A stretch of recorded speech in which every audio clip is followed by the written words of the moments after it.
Alright guys, this is going to be a new series hopefully. I'm going through my CD collection and I'm just basically listening to the first couple of... My CD collection is a total train wreck right now. It's not alphabetized, it's not organized in any which way. There's a couple I might have some AC/DC albums all together, but it's not pretty.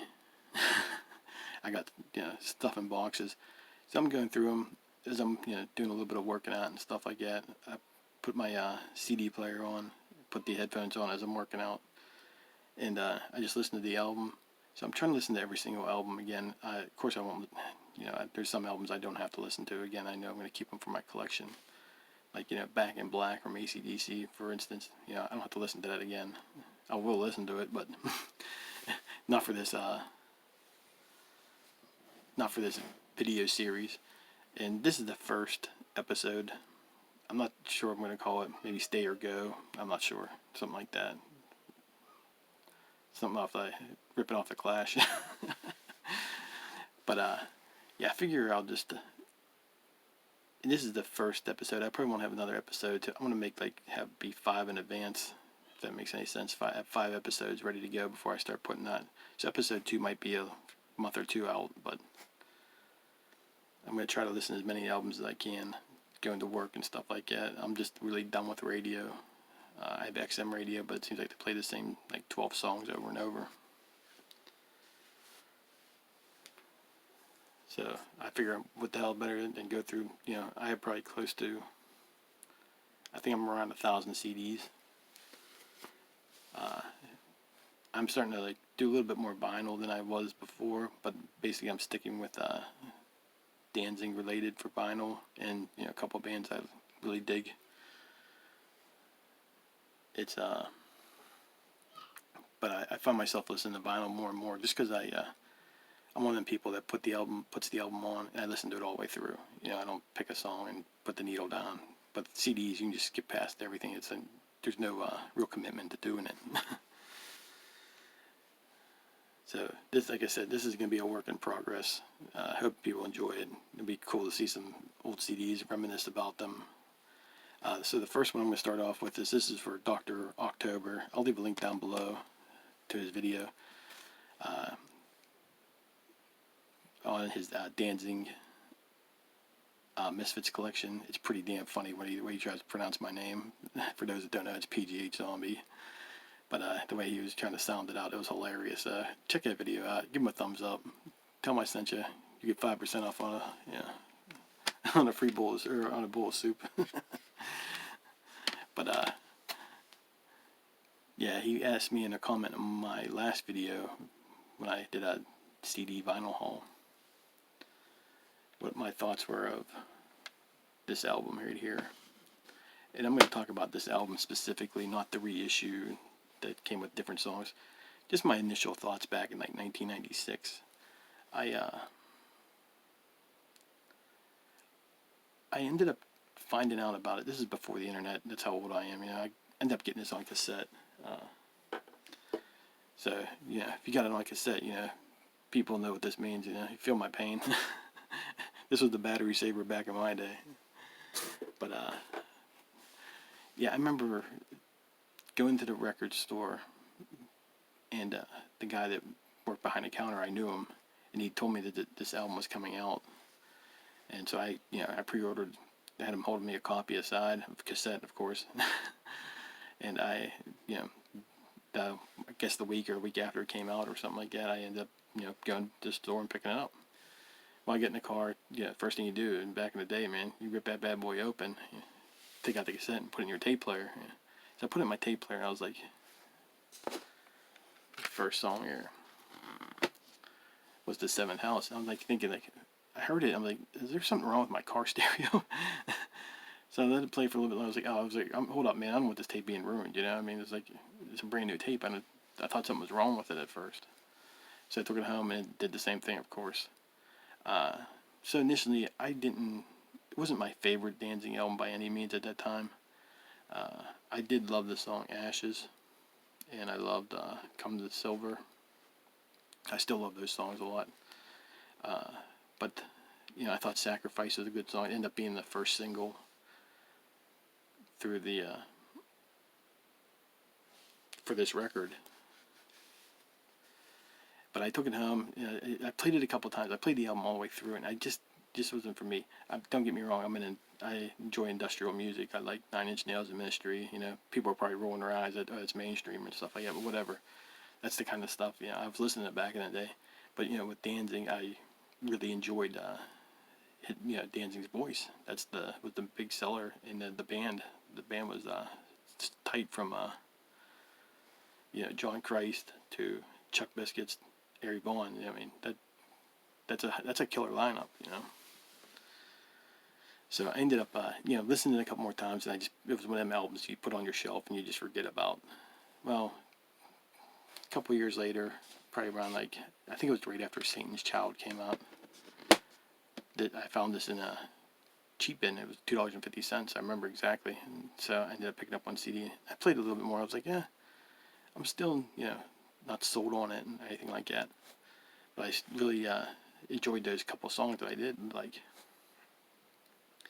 So flash forward to nowadays, I love the album. It really grew on me through the years. I probably played this album more than I played the first 4 Danzig albums in the past 10 years. I've played this a lot more than I played those 4.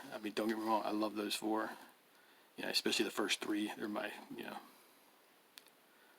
there's not a weak point on any of those albums. I don't think there's a weak point on any Danzig album, but there's some, there are albums I can listen, push play, track 1 and go all the way through. I don't skip around or anything like that. But so you take a look inside real quick.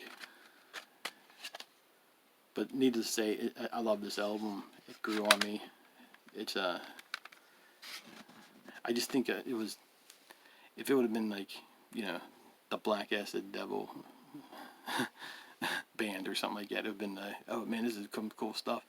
I have friends that were basically really industrial music type guys. That was their jam, and they thought they loved this album, but they wouldn't listen to any of the other stuff that he put out. And so I think he got what he wanted. He was looking for some more different kinds of fans and stuff too. But you could tell if you ask a lot of people that say, oh, I like Danzig, they'll always say that I like the first 4 albums. Me, I love it all, but... So this one's staying for damn sure, but I wanted to just talk about this first. So yeah, definitely check out DrOktober's YouTube channel. He's he's a funny guy, man. He's good with the editing. He might have to teach me how to do that stuff, man, today. Next one is Meat Puppets 2. This is definitely staying in my collection. I love this album. Take a look inside real quick.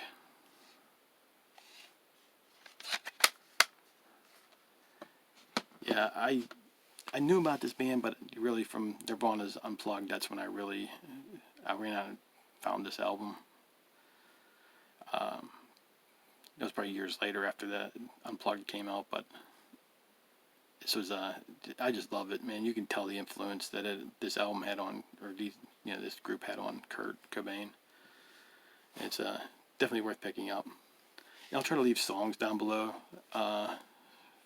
for each one of these albums, so you can just check them out. Hey, might find something you never listened to before,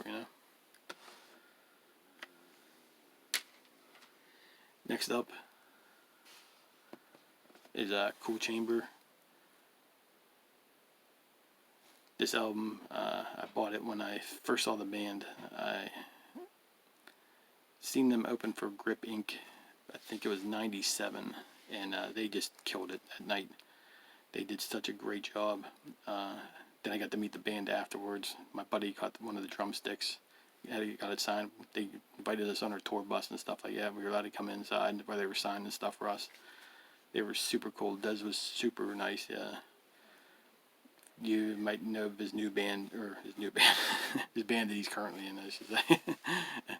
Devil Driver, man, that's another killer band. Definitely got to check him out. But always, this will be one of my favorite albums, from that time period.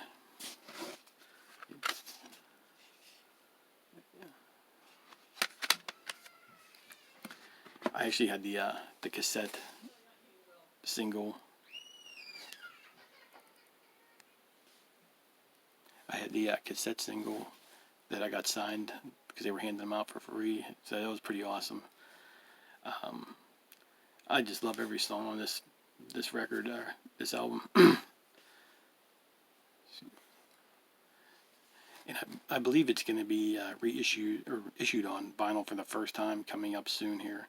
I was on Instagram on the official Cool Chamber page, I guess we'll call it, and they said Des put up a post that said coming soon in the spring of, I guess, 2021 it was.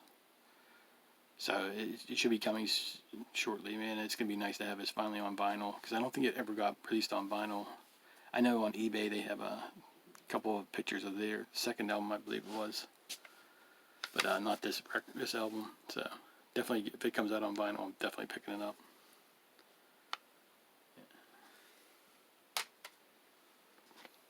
Another album I'm keeping for my collection is the Cramps Flame Job. I just love this album.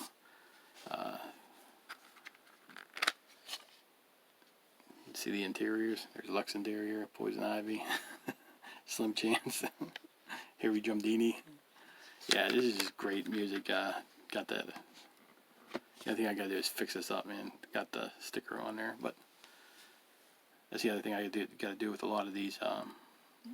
Some of these CDs, I gotta buy new jewel cases. I don't really like the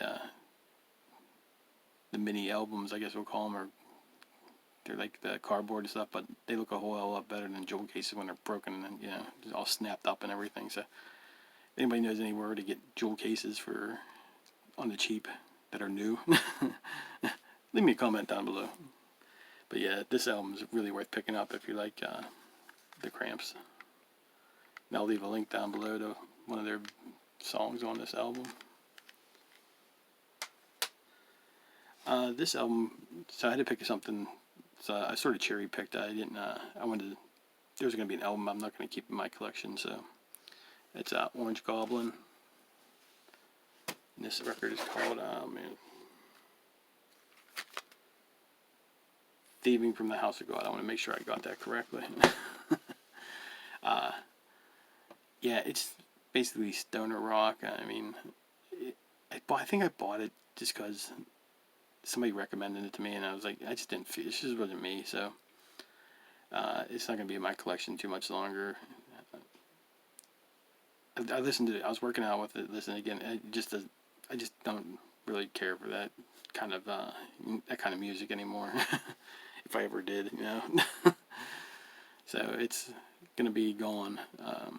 Let me know what you think of this album. Am I making a big mistake? Is there something I should be looking for? You know, but I just wasn't feeling it, and I'm trying to make room, so something's got to go. You know, something's got to give. Something's got to give. All right. Thanks for watching. I also got a page on Discogs. I'll leave my link down below. If anybody wants to be friends on there, please, you know, hit me up. Just try to let me know if your name, if I won't recognize your name, because I try not to accept friend requests from people I don't know, like on Facebook and stuff like that. So just leave me down in the link below, like that. Yeah, that's me or something like that, or whatever your screen name is on there. All right, guys, thanks for watching. Yeah, not that this is a bad band or anything. I hate getting rid of stuff, but they're a solid group, but I just not feeling it right now. All right.